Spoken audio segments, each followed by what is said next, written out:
Ashama harka fuune hordoftootaaf daawwattoota gammachuu fi nagaaf jaalalli tokkummaan Waaqayyoo lafa jirtanitti na dhaqqabu. Har'as waan irraa barattu jedhee yaadee fi waan itti bohaartu boru jireenya keessan keessatti isin fayyada jedhee yaadee isiniif qabadhee dhufeera. Gammachuu waliin turtii gaarii taasisaa. Gammachuu laayikii fi sheer gochuun dagatinaa. Waan gootaniifis ulfaadhaan isiniin jedha. Rabbii badhaadha gaafa nama badhaasu badhaas nama namaa. Gaafa nama badhaasu badhaas nama namaa. Gaafa nama badhaasu badhaas nama namaa. Oromoon gaafa mammaakuu gaafa nama badhaasu badhaas nama dhamaasu jedha. Egaa waa maleen eegalle barrisaa bara 2005 akka lakkoofsa Itoophiyaatti ture. Barnoota koo sadarkaa duraa xumuree gaafan sadarkaa lammaffaa eegalu dareen koo kennaa walii qabattee na simattee. Dhimmichi maal jechuun keessaniin oolu. Anis dhimma hojiitiif jedheen iddoo jireenya koo jijjiiree gara biraa deemee ture. Erga barnoonni eegalee gara guyyoota 15 boodan gara biyyaatti deebi'ee ramaddiin maqaa koo daree salgaffaa aatti naaf bahee ture. Akkuma kanan anis daree salgaffaa aatti waan barachuun barbaanneef gara daree salgaffaa baatti akkanaa jijjiiramuuf gara mana barumsaa itti baradhuutti iyyadhee akkanaaf jijjiiran gaafadhe. Isaanis akkati feeta jedhanii dareen ani fedhe sana galii akkan baradhuuf naaf eeyyamanii. Tokko jedhee abdii haaraan gaafan daree haaraa galuun naman kana dura argee hin beekneen arge nanna'e. Yeroo yartuuf akkuman ol seeneen dhaabbadheen hafe. Mataa naanneffadheen duuba nama haaraa kanaa taa'uu eegale. Waa tokko nuuf itti hime. Yeroo ishiin dubbattu afaan ishiin ittiin dubbattu adda baasuuf keessi koo hedduu na roora'e. Kun ammoo kaayyoo koo ture. Yeroon boqonnaa gabbahee ala dhaabbadhee ishee hordofuu eegale. Boqonnaanis yeroo aara galfii taphaa fi dudubbii waan qabuuf anis gurra koo qeenseen gara nama kanaatti nanaanna'een dhaggeeffachuu eegale. Buddeena nama quubsuu eela irratti beeku jedhu mitiiree. Anis yeroo soon fudhanne isheedhaan wal baruufan keessa kiyyatti murteeffadhe. Anis akkuma murteessan isheedhaan wal bare. Egaa amma kana boodaa waliin ba'uuf waliin galuun adeemsa keenya guyyuu ta'ee jira. Waliin daree galuu, waliin caama ganamaa qaqqaammachuu, waliin mana kitaabaa galuu fi yeroo gara manaa waliin imallu simsteera tokko waliin dabarsine. Ani akka boruuf ishii fedhu keessa kootti jala sarareera. Ishii waan beektuun qabdu. Guyyaa tokko akkuma nama maraateen ofii naasa'aa manaa bahee daree seene. Akkuma daree galeen duuba taa'uu filadhe. Ofitti waamee haasaa eegalle. Dareen boqonnaa duraa akkasumaan gubate. Barsiisonni dafanii wal jijjiiruun yeroo boqonnaan ga'e eessaa eegalu maal jedhee fi yoom akkan si jaaladhe jedhee itti himutu sammuu koo keessa deddeebi'e. Sodaataan ilkee kanniisaa damma nyaatu jedhu mitiiree. Anis egaa sodaa kootiif jedhee yoon nama kanatti dubbachuu dhiise boru anaaf gaariin ta'u jedhee murteesse. Sodaa koo fi beellama qabachuu koo dhiisee akkan jaalalaan qabame itti machuufan murteesse. Gaafa bitootessa 13/2005 waaree booda waan keessa koo turuun itti muuf murteesse. Sana boodas maqaa ishii waamuun baay'ee natti ulfaate. Mee waasitti mun jedheen na laaltee ani lafa laale. Eeyyee maal na gaafadhee ati hiriyaa dhiiraa qabdaa jechuun jaalallee kan waliin jiraattuun jedheen. Eeyyee qabanaan jette nanna'e. Garuu lakkiinis eeyyenis gaaffii kiyyaaf deebii akka ta'u malu murteessee waan gaafadheef ofan tasgabbeesse. Akkas taanaan dhiifama guddaa wajjin sin galateeffadha. Ani yoo jaalalleen qabdu taate akkan si jaaladhe sitti muufan ture jedheen callise. Ishiinis akka naasuu taatee ni qoostamoo jaalallee maaliin qaba? Ani yeroo kanatti waan akkasii hin murteessine. Qoosaa jirtan se'ee gaafa shinnaan jettu abdiin horadhe. Karaa dheeraa kan deemu fiigichaan hin jalqabu. Anis of tasgabbeesseen gaggeessee deebi'e. Guyyoottan itti aanan jiruun koo ishii amansiisuuf yaadaan jaawwaruu qofa ta'e. Garaan koos Rabbi wajjin marii gaggeessuu eegale. Uumaan guyyaa tokko garaa koo goreen gaaffii koo simatte. Dhaga'anis guyyaa sun guyyaa addanaaf ture. Nan gammade, lafattan ulfaadhe, abdiin horadhe. Har'arra taa'een waa'ee boruu fi iftaanii safaruuf shaallaguun eegale. Waliin ba'uuf waliin galuun akkuma jirutti itti fufee qeerramsa eegeen qaban gadi hin dhiisan jedhu mitiiree. Anis qeerransa jaalalaa eegee qabee gadi hin dhiisu jedheen saganteeffadhe. Kaayyoon kaayyoodha. Kanaaf dhaga'a. Kutaa salgaffaan nagaan xumurame. Kurnaffaanis akkuma dhufeetti darbe. Kutaa 11ffaa walumaan saayinsii hawaasaa galle. Qaraatii keenyas itti fufne. Kutaa 12ffaatis qormaata seensa yuunivarsiitii fudhannee gaafa xumurru sodaa guddaa fi hojii manaa guddaatu nu eeggate. Filannoo yuunivarsiitii guutuu yuunivarsiitiiwwan 31 keessaa kamiin akka guunnuu fi waliinis kam akka gallu hiphoo hin eegganne ta'e natti mul'ate. Carraan nuti iddoo tokkotti argamu keenya baay'ee xiqqaadha. Bakka 31tti gargar fagaannee deemuu dandeenya. Maal wayya? Qurxummiin bishaan keessaa baatee cirracha keessa jiraachuu dandeessi? Matumaan dandeessu. Guyyaa isa duraa ishiin ofiif anis ofiif guunnee galchine. Ani yuunivarsiitii illee akka yuunivarsiitii Finfinnee, Jimmaa yuunivarsiitii, Baardaar yuunivarsiitii fi yuunivarsiitii kanneen akka Adaamaa, Amboo kanan guute. Guyyichi hirriba malee hin bule. Bariitu fiigee bulchiinsa mana barnootichaa deemeen dogoggora tokkoon sirreessan jedheen. Kan koo naaf laatan kan illee koos dogoggora qaban jedhee itti hime. Kan kee malee hin ta'u naan jedhan. Hayyee yaa dhuftu yoo isheen jijjiiruu barbaadde jedhanii natti himan. Isheenis dhuftee gujicha fuutee natti laatte. Anis ishee gaggeesseen gujicha koppii 5 godhee 5 guute. Nan sodaadhee uumaa jaalala wajjinan haasa'e. Isa dhumaan maqaa Waaqayyoo jedhee guutuu eegale. 1ffaa Wallaggaa yuunivarsiitii, 2ffaa Amboo yuunivarsiitii, 3ffaas Jimmaa yuunivarsiitii jedheen wal duraa duubaa guutee galche. Ammas anaaf yaaddoon koo inuma cime. Yoon barra eessa nugaa maal goona? Ji'oottan itti qabxiin sororfamee ifoomu sana ani galaana dhiphinaa fi yaaddoodhaa kan ture. Qabxiin deebi'amuun deebi'u yaaddoon qabu. Qormaatitti akka gaariitti itti sararree facaafanneerra. Dhagaa namni waan facaafate hammata akkuma jedhan sanaaf abdiin nuti of keessaa qabnu abdii gahaa ture. Qabxiin gaafa dhufu kan koo dura kan isheen ilaale boonsaa ture.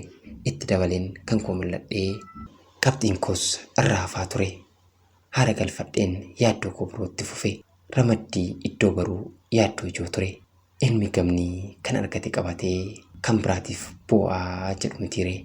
Anis isa qabxii gaariin nuuf dhufeef Waaqa galateeffachaan kan hafee dhimma iddoo nu ga'uu kadhachuu eegale. Turtii torbanoota muraasaan booda iddoon gadhiifamee kan jedhu oduun eegalame. Akka salphaatti ilaaluun hin danda'amu ture. Yerichaa wayyaaneen daataa yookiin konnekshinii cuftee turte. Mana intarneetaa deemeen ilaaluuf dabaree qabadhe. Dabareen koo gaafa ga'uun kan ishee galchee ilaale.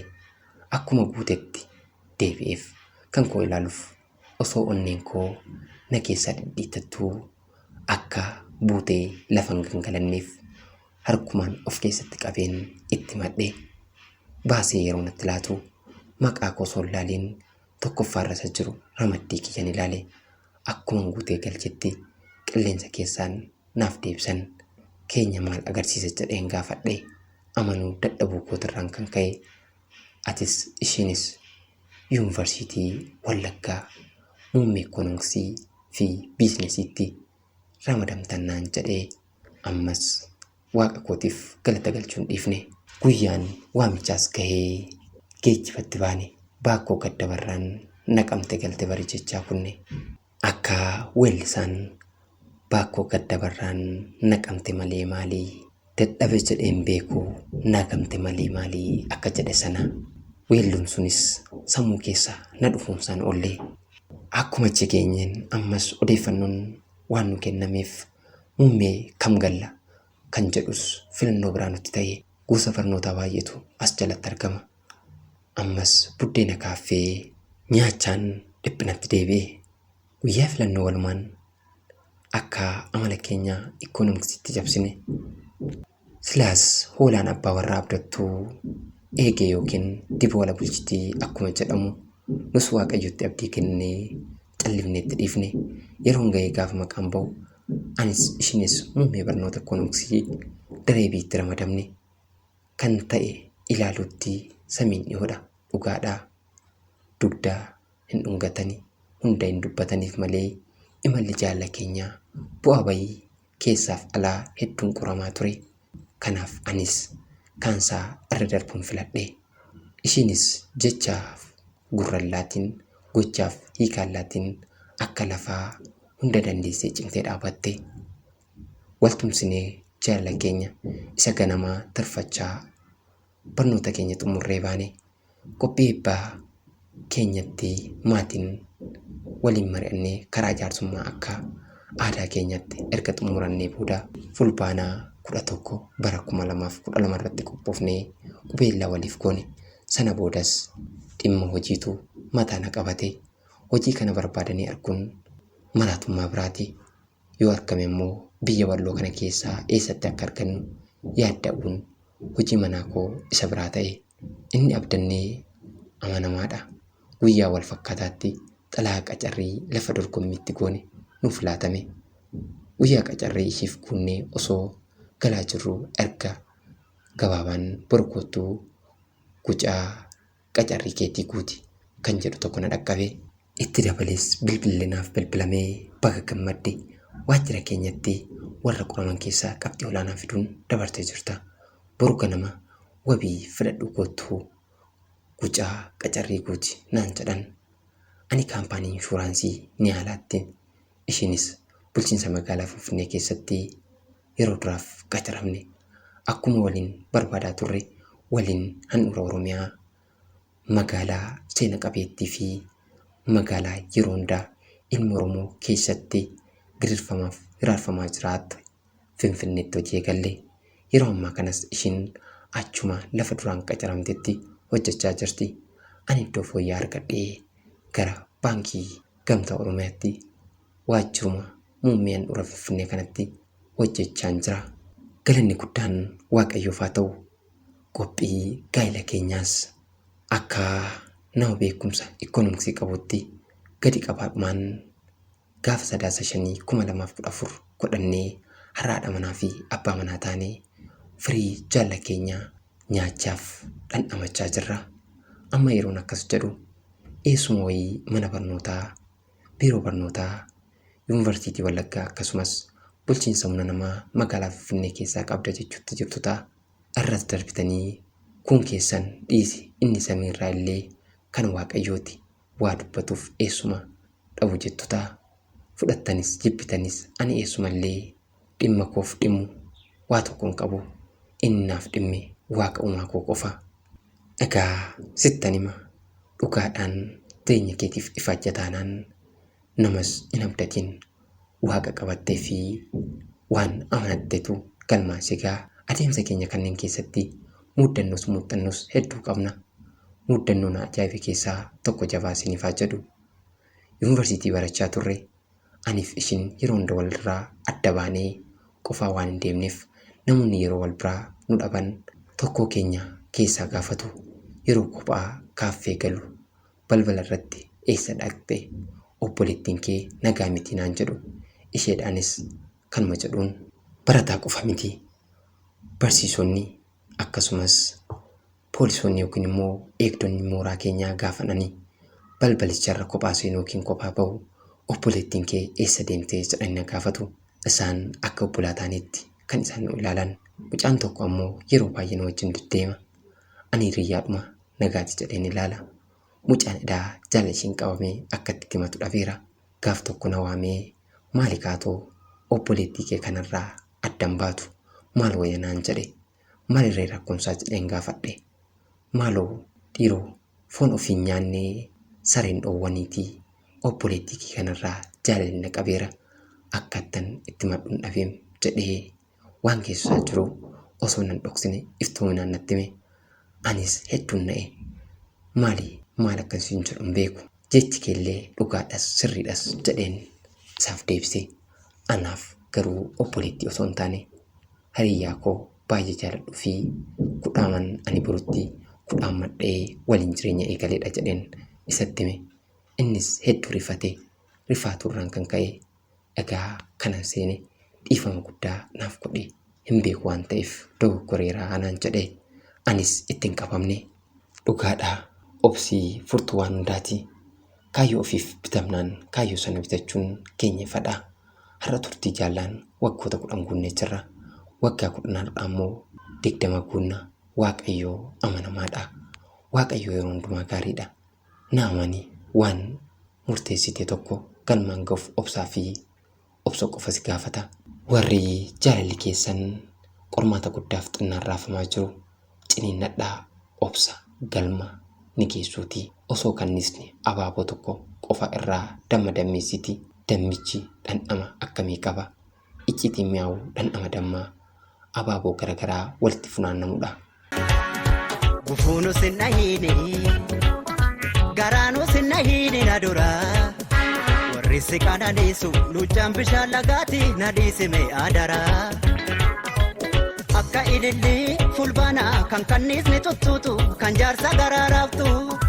Kichuu corqaa birraati qal'oo akka siqqeeti kan hunda garaaraaftu. Nan teessisuu nan dhiisuu barana si argu malee nchiisuu alana. Ashamii kan keen fedha kichuu ko si duuba nan tolu beeki jiru. Ashamii kan keen fedha obsee ko si duuba nan tolu ana jiru. Jaalallis qormaataan yeroo qorame dhimmi isaa ni tola. Kanaaf ragaa jecha adii gurraacha sitti himuun nan gaafatu. Anuti ragaa ijoodha.